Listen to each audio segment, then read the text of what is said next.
নববর্ষ সবাইকে welcome to my mini blog. এটা ছিল নববর্ষের আগের দিন। সকাল সকাল স্নান সেরে আমি চলে গিয়েছিলাম মামার বাড়িতে। আর এই যে ট্রেনে করে যাওয়ার দৃশ্যটা দেখো, খুব মনোরম একটা প্রকৃতির দৃশ্য, আর ওয়েদারটাও ছিল খুবই ভালো। জানো তো, আমি রোজ ভাবি যে ভিডিও দেব, কিন্তু এত ল্যাদখোর যে আমি ভিডিও এডিট করতেই পারি না। আবার এক্সাম ছিল, তাই যাই হোক, এবার থেকে ভিডিও আসবে। এই দেখো, মামার বাড়ি পৌঁছে গিয়েই ব্রেকফাস্টে খেয়ে নিয়েছিলাম চাউমিন, যেটা ছিল হচ্ছে অসাধারণ, খুবই টেস্টি খেতে ছিল। সেটা আমার রিয়াকশন দেখেই তোমরা বুঝতে পারবে। তোমরা সবাই আবার পাশে থেকো, এবার থেকে ক্লিপ তুলে ভিডিও করা পোস্ট করব।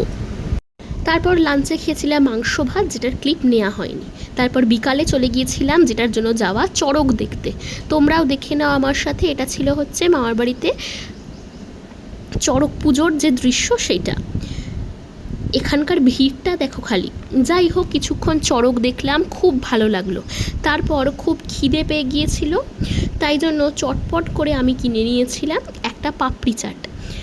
ওফ, যা খেতে ছিল কি বলবো। আর খুব খিদের মুখে যেটাই পাওয়া যায় সেটাই তো ভালো লাগবেই।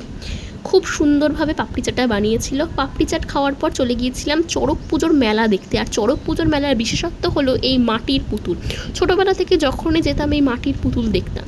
আর এই যে মেন মেলা, যেখানে অনেক স্টল দোকান সব কিছুই পাওয়া যাচ্ছিল, বিভিন্ন সেলের জিনিসপত্র, জামা কাপড়, হার, কানের চুড়ি, বিভিন্ন রকম স্বাদের জিনিস ছিল।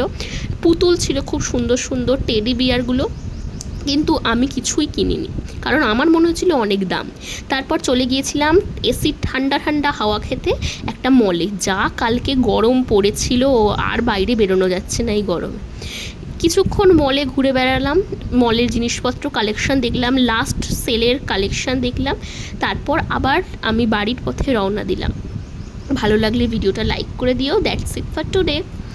আর চ্যানেলটিকে সাবস্ক্রাইব করে আমার পাশে থেকো।